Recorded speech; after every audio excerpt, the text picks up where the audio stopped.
সোনার মদিনায় আর মদিনা যাইতে নবী যে হলেন রওয়ানা। নবী বলেন হযরত আলী আমার বিছানায় শুয়ে যাও গো, ওই তোমারে বলে। হযরত আলী শুয়ে গেলেন, হযরত আলী শুয়ে গেলেন নবীর বিছানায়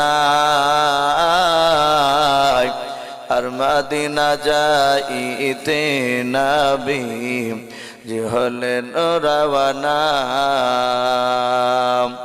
সৈয়দে আলম